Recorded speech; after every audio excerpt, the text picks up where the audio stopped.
Hello. So, I know it's been a little while. I've wanted to do this a little bit more often, but I get busy sometimes. And so much has happened since the first episode of this podcast. So, I wanted to sort of get a summary of things that have happened. Let's talk about some things that have happened. Of course, one of the big things is this war with Iran. So, let's talk about that. Let's talk about what's going on with that, because a lot has really happened the past couple weeks related to that.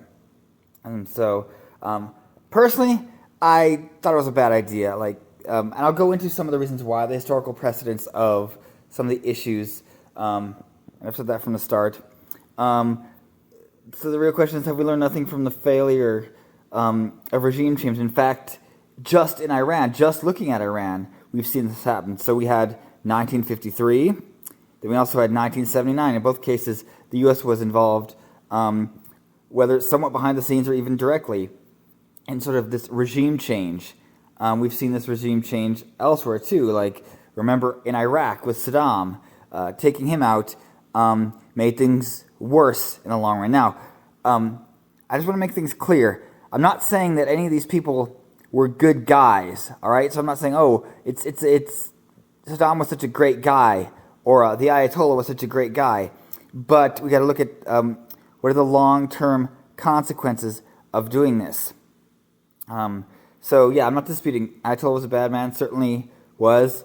His son seems to be the one that's taken over, and so if it is a regime change, even that hasn't completely changed the regime. So there's that. Now, they've also mentioned that Iran, was on the verge of having nukes. Now, although that's been a claim that's been said for about 30 years. They say, oh, Iran is just weeks away from having nukes, nuclear weapons. I remember this being a big talking point in the 2012 presidential campaign. And even then I was thinking, wait, hold on a second. That seems like a weird thing to say. I think the wording then was they're 4 years closer to having nukes. I'm like, okay, that's how time works. Plus them having nukes, there's other countries that have had nukes as well. Do we think Iran would really risk mutually assured destruction? I mean, I think that's something to consider there. Trump had mentioned that he destroyed their nuclear capabilities anyway, months ago. Now, let's talk about what the goal of this war is. What is the goal? It seems to keep changing. So sometimes they're saying it's not regime change. Sometimes they're saying it is. And some people are even claiming it's not a war, which is kind of a ridiculous thing to claim, because we're doing the same things we would do in war. I mean, President Trump himself and some of his advisors have called it a war. Now, it's true it's not legally declared through Congress, and that's one of the issues, is that it's not legally declared. Now, of course, there is a precedence for this, because for decades, my whole life, the wars the United States has fought have just been done without proper declaration. The last official declaration of war was during World War II. I mean, there have been a couple wars since then where Congress did agree to fund them or agree to a limited action behind it, but no, constitutional declaration of war. The fact that there's a precedence, though, should not mean that it's actually a good thing. Now, there was also another issue that happened during this time. There was this bombing of this girls' school. And the media went back and forth on who was to blame for it. Was it America and Israel? Was it Iran's own missiles? And I think it's a tragedy either way, and a horrible thing. But one of the comments people would make was, what was the school doing on a military base? Well, in America, there are schools on military bases. So I don't think that really is an argument to justify it. Because, we saw this too when things happened in Gaza and Israel was bombing things. They're like, well, they're using it as as this shield. But really, that shouldn't be a justification for doing it. Now, there was also the issue of after Iran was bombed, they bombed a whole other bunch of other countries, and people said, "Oh, look at how dangerous Iran is bombing all these other countries.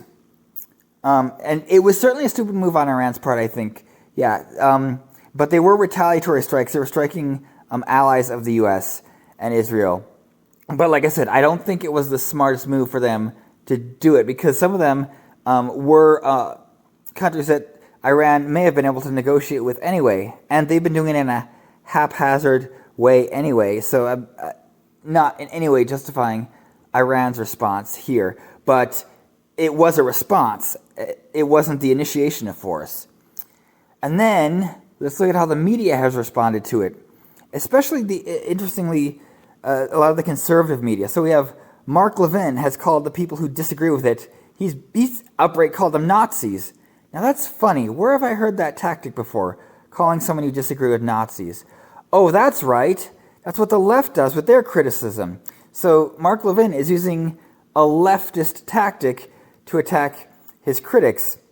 Isn't that interesting? So yeah, and then we have various media on various sides blaming other people. And we also are seeing sort of this schism in Trump's supporters, because they seem to be split on it as well. Now, there have been these polls that come out that say 90% or 100% of MAGA support this move. Well, I'm like, okay, well, how are you defining MAGA? Because if you define it in a certain way, then that's almost like using a circular argument there. You're saying, oh, the people who support this are the ones that support this. So, yeah, because we clearly have seen people close to Trump even who have disagreed with this.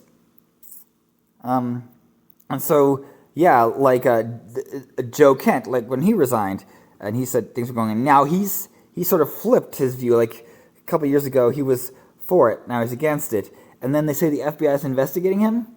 Well, we'll see what exactly that's about, too. But of course, we also have people who've supported Trump who are criticizing it now as well. Long-time Trump people. And the interesting thing is the people that have constantly been rooting for war with Iran, who didn't support Trump before, who are supporting him now. So there's kind of been this flip in some of his, on the conservative side. And then, again, people are calling it not a war, but of course it is a war. Now, in that regard, Reason, of Reason Magazine, they did a hilarious sketch about this. You should check it out, about, is this a war? And they go into how all these different wars were undeclared. And so if you want to call these not wars, then we haven't actually had a war since World War II. It's just a police action or something like that. Yet when you're doing war things, it should really be called a war. It's like, okay, it's an undeclared war. It's an illegal war. It's an undocumented war. There you go. There we have a politically correct term for it. And then there's some people that are claiming, oh, well, we're just ending this war. So Trump kept his promise of no new wars because we're just ending a war that started in 1979. But they completely ignore what was going on even before 1979, that the U.S. was meddling in there. And also, Trump is, if that's the case, Trump has just managed to then make it hot. I don't see how that's any better. And then he's also done other things in recent times, like threatening Greenland. And I remember him claiming, oh, look, I've prevented a war with Greenland. No one was talking about a war with Greenland until he started threatening them. Now, I think part of that is him trolling, and I do think when he was threatening Canada, that legitimately was trolling, and he does that. But that's not really a very professional thing for a president to do either, I don't think. And then we've got this, what's going on with Cuba now. So recently there's been this whole blockade of Cuba. And I do think Cuba, there is an interest, America has an interest in Cuba somewhat, but we've also seen disastrous results in the past with Cuba. So how we deal with Cuba has got to be really technical as well. Because, communism has destroyed their government, so that's not really something I'm going to argue against. And to not trade with them, stuff like that. Sure, we have the right to do that. I didn't think that the long-lasting embargo was necessarily the way to go in the past, because I think it hurts the people more than it does the ruling class. But definitely I think Cuba is an issue that we might have to talk about. Then we also have, again, his base can be abandoning him. Some of his base. I'm not going to say all of it. So some of his base has sort of been galvanized, while other parts of it haven't. And so these polls that say that MAGA is all for it are kind of meaningless. As meaningless as the fact that Kim Jong-un won his election by 99.07% of the vote. So what I think also is, rather than looking at his base anyway, is how much does America support this as a whole, these actions? I think that's a better question. Now, obviously, popular opinion isn't everything, but I think there's definitely something to be said for it. And it seems like it's highly unpopular overall. Now, Trump is saying he's wrapping things up anyway at this point. It's like, okay, we're pretty much done here. But that almost sounds like when George W. Bush had his infamous mission accomplished moments.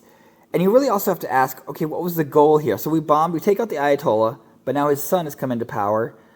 So even if regime change was a goal, even though I think it's a misguided one, it doesn't seem to have really done that. Although I've also heard them saying that the U.S.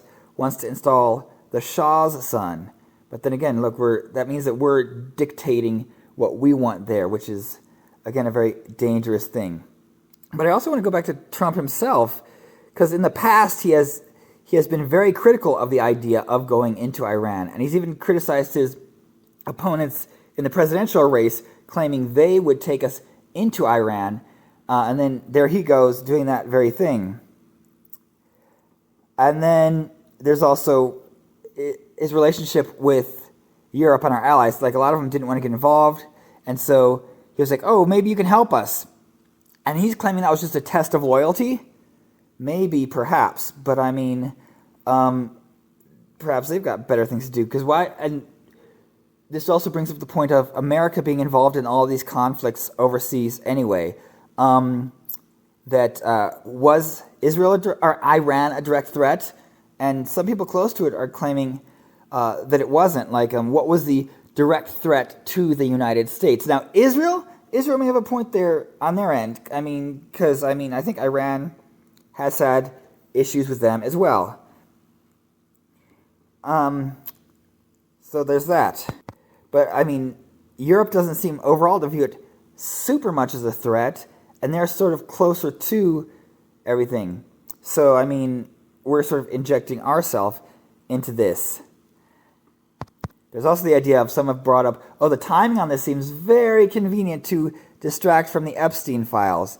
And like I said in my previous video, I don't know if Trump's covering for himself, but he certainly does seem like he's covering for someone with how badly the Epstein file thing has been handled. And one more thing I wanted to bring up, because it's somewhat related, is the whole Netanyahu AI thing. Now, I saw some of those videos, and they did look AI to me.